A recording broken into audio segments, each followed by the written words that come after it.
ইরানের প্রেসিডেন্ট সাবেক president Ayatollah Khamenei তার জানাজায় অংশগ্রহণ করার জন্য পুরো পৃথিবী থেকে মানুষ অংশগ্রহণ করার জন্য ইরানে চলে যাচ্ছেন। ইতিহাসের বৃহত্তম জানাজার প্রস্তুতি নিচ্ছেন ইরান। অংশ নেবেন প্রায় 2 কোটিরও বেশি মানুষ। এত মানুষের দোয়া ভালোবাসা পাবেন আয়াতুল্লাহ খামিনি। আয়াতুল্লাহ খামিনির জানাজায় অংশগ্রহণ করার জন্য আমাদের দেশের মাননীয় স্পিকার মেজর হাফিজউদ্দিন রওনা দিয়েছেন। অধ্যাপক মাওলানা নুরুল আমিন পীরগঞ্জের এমপি মহোদয়, আমাদের প্রিয় মানুষ, তিনিও রওনা করেছেন। পীরজাদা হানজালা তিনিও জানাজায় অংশগ্রহণ করার জন্য এই সফরে গিয়েছেন। অনেক ওলামা এবং দেশের গুরুত্বপূর্ণ ব্যক্তি তারা এই আয়াতুল্লাহ খামেনির জানাজায় অংশগ্রহণ করার জন্য তারা চলে গেছে। পুরো পৃথিবীর ইতিহাসে এক রাজকীয় বিদায় হবে আয়াতুল্লাহ খামেনি। কোটি কোটি মানুষ তারা জানাজায় অংশগ্রহণ করবেন। প্রতিবাদী কণ্ঠ ছিল আয়াতুল্লাহ খামেনি। তিনি পুরো পৃথিবীকে দেখিয়ে দিয়েছেন নিজের জীবন বুলেটের সামনে বিলিয়ে দিয়েছেন, তবু জালিম আর বেঈমানদের কাছে মাথা নত করেন।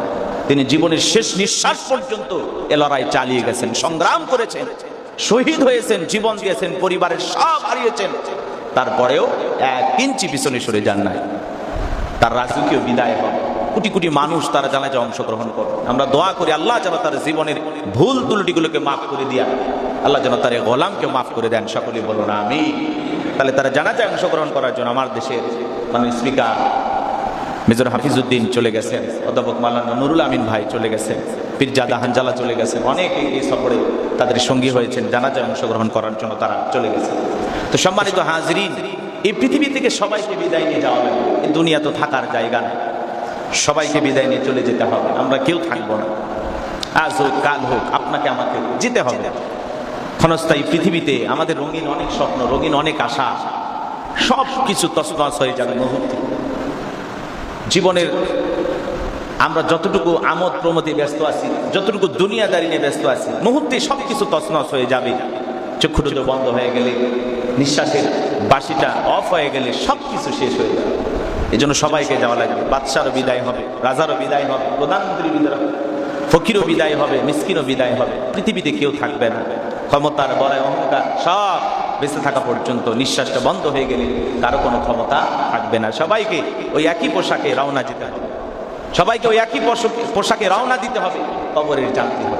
আল্লাহ যেন আমাদের সবাইকে ঈমানি মৃত্যু নসিব করান। সকলে বলুন আমিন। সম্মানিত হাজরিন, যে কথা বলতে যাচ্ছিলাম খেয়াল করে কথাগুলো শুনবেন, বোঝার চেষ্টা করবেন। আজকে আমার আলোচ্য বিষয় হলো দাওয়াত। বছরের প্রথম 2টা জুমায় আমি মুহররম মাস এবং আশুরা নিয়ে আলোচনা আপনাদেরকে শোনাইলাম। যেহেতু বছরের প্রথম শুরু হলো, এই জন্য দাওয়াত দিয়ে শুরু হোক। এই জন্য আজকের আলোচনার বিষয় হলো দাওয়াত। দাওয়াতুন, এটা হলো আরবি শব্দ। এর আবিধানিক অর্থ হলো ডাকা, আহ্বান করা, আমন্ত্রণ জানানো ইত্যাদি। ইংরেজিতে কল বলা হয়, ইনভাইট বলা হয়। ইসলামের শরীয়তের পরিভাষায় ইহকালীন কল্যাণ এবং আখিরাতের মুক্তির জন্য মানব জাতিকে জীবনের বিধানের দিকে আহ্বান করা, ডাকাকেই দাওয়াত বলা হয়। আল্লাহর দিকে আহ্বান করা, মানুষকে ডাকাকেই দাওয়াত বলা হয়। যুগে যুগে মানুষ যখন আল্লাহ তাআলার বিধানকে ভুলে গেছেন, বিভ্রান্ত হয়ে গেছেন, গোমরাহির দিকে চলে গেছেন, তখনই মানব জাতিকে সঠিক পথ দেখানোর জন্য আল্লাহ রাব্বুল আলামিন যুগে যুগে নবী রাসূলদেরকে পাঠিয়েছেন, মালিকের দিকে দাওয়াত দিয়েছেন। শেষ নবী মুহাম্মদ সাল্লাল্লাহু আলাইহি সাল্লামের ওফাতের পর কিয়ামত পর্যন্ত এই দাওয়াতি কাজ, মানুষদেরকে আল্লাহর দিকে আহ্বান করবেন, আর কোন নবী রাসূল আসবেন না। কিন্তু তা রেখে যাওয়া এই ময়দান, এই দাওয়াতি কাজ কারা করবেন? কিয়ামত পর্যন্ত যারা আল্লাহর প্রিয় গোলাম হবে, দ্বীনের দায়ী হবে, উলামা ইকরাম হবে, তারাই দাওয়াত কাজটি কিয়ামত পর্যন্ত চালিয়ে নিয়ে যাবে। সুতরাং দাওয়াত বা আল্লাহর পথে আহ্বান কাজটি কিয়ামত পর্যন্ত চলবে। দাওয়াত সহজ একটি কাজ, দাওয়াত দিলেই সহজ, মানুষকে আল্লাহর দিকে আহ্বান করলেই সহজ। হাদিস শরীফের ভিতরে আসছে, বাল্লিগু আন্নি ওয়ালাউ আয়া, যদি কোরআনের একটি আয়াত, একটি বাণীও তুমি জেনে থাকো, সেটাকেও প্রচার করো। একটি আয়াত জেনে থাকলে সেটাকে প্রচার করতে হবে। দাওয়াতি কাজ সবাই করতে পারবে। আল্লাহর দিকে আহ্বান করা, ভালো কাজের দিকে আহ্বান করা, কল্যাণের দিকে মানুষকে ডাকা। আল্লাহ রাব্বুল আলামিন বলেন, وَمَنْ أَحْسَنُ قَوْلًا مِّمَّنْ دَعَا إِلَى اللَّهِ وَعَمِلَ صَالِحًا وَقَالَ إِنَّنِي مِنَ الْمُسْلِمِينَ।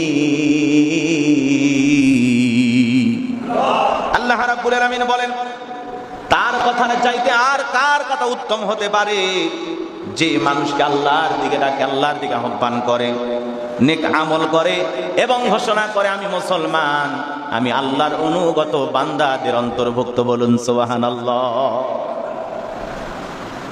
এই পৃথিবীর জমিনে আল্লাহর দিকে আহ্বান করা, আল্লাহর দিকে ডাকা, তার চাইতে উত্তম কাজ আর হতে পারে না মানুষকে আল্লাহর দিকে আহ্বান করা। ও বগুড়ার মুসলমান ভাইরা, মসজিদে এসেছেন আল্লাহ রাব্বুল আলামিনকে সিজদা দেওয়ার জন্য। আসার পথে যদি দেখেন 5-10 জন মানুষ একটা দোকানে বসে গল্প করতেছে, তাদেরকে দাওয়াত দিয়ে যদি আল্লাহর ঘর মসজিদে আনতে পারেন, এটাও দাওয়াতি কাজ। আপনার ডাকে সাড়া দিয়ে ওই 5-10 জন মানুষ দোকানের আড্ডা বাদ দিয়ে মসজিদে এসে যদি আল্লাহ রাব্বুল আলামিনকে সিজদা দেয়, আপনার দাওয়াতে সাড়া দিয়ে ওই 10 জন মানুষ নামাজ আদায় করলো, তাদের সওয়াবের কোনো কমতি হবে না। ওই 10 জন মানুষ নামাজ আদায় করে যে সওয়াব পেয়েছে, আপনি ডেকে আল্লাহর ঘরে নিয়ে আসার কারণে ওই 10 জন ব্যক্তির যেই সমপরিমাণ সওয়াব, সেই সওয়াব আল্লাহ রাব্বুল আলামিন আপনাকে দান করবেন। বলুন সুবহানাল্লাহ। আপনার দাওয়াতে সাড়া দিয়ে ওই 10 জন মানুষ এসে যদি নামাজ আদায় করে, তাহলে আপনি তাদেরকে ডাকার কারণে তারা এসে নামাজ আদায় করে যে সওয়াব পাবে, অনুরূপ ভাবে সেই সমপরিমাণ সওয়াব আল্লাহ আপনাকেও দেবেন। বলুন সুবহানাল্লাহ। কিন্তু আমাদেরকে শয়তান ধোঁকা দিয়েছে, ওয়াসওয়াসা দিয়েছে। ওয়াসওয়াসা দেওয়ার কারণে আমরা দাওয়াতি কাজ করতে চাই না, মানুষকে আল্লাহর দিকে আহ্বান করতে চাই না। তখন আমরা মনে মনে ভাবি, আমি নামাজ পড়ি, কে কি করলো না করলো, কে কি করে, ওগুলো দেখারই দরকার না। এই কে কি করতেছে ওইটা আমার দেখার বিষয় নাই, আমি তো মসজিদে যাচ্ছি, আমি তো নামাজ আদায় করতেছি।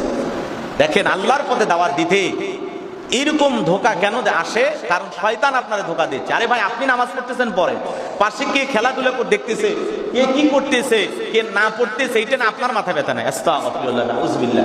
শয়তান কিভাবে আমাদেরকে বোকা বানাচ্ছে, কিভাবে আমাদেরকে ধোঁকা দিচ্ছে, আমরা যেন ভালোর দিকে মানুষকে না ডাকতে পারি। শয়তান বলতেছে, আরে কে কি করতেছে, এটা না তোমার মাথা ব্যথা কেন, তুমি যাও নামাজ পড়ো। আর আমরা ওই মানুষকে দাওয়াত দিতে চাই, আল্লাহর দিকে ডাকতে গিয়েও আমরা ডাকতে পারি। আমাদের বিবেক, আমাদের নফস এসে শয়তান ওয়াসওয়াসা যে আমাদেরকে ধোঁকা দেয়।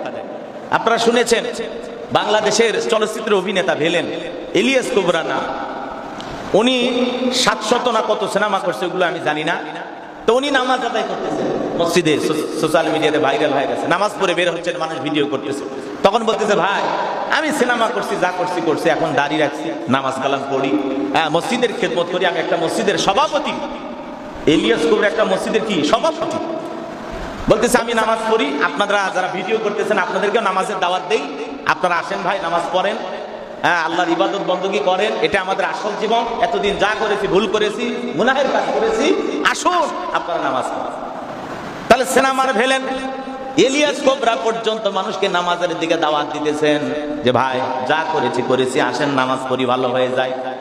আপনারা নামাজ পড়েন, ভিডিও করেছেন, ভালো কথা, এখন চলেন নামাজে যাই। সাংবাদিকদেরকে নামাজের দাওয়াত দিচ্ছেন। ইলিয়াস কুবরার মতো ভেলেন হয়া নামাজ আদায় করে মসজিদ থেকে বের হয়ে মানুষকে নামাজের দিকে ডাকতেছেন, আল্লাহর দিকে আহ্বান করতেছেন, আর বলতেছেন অতীতে যা করেছি ভুল করেছি।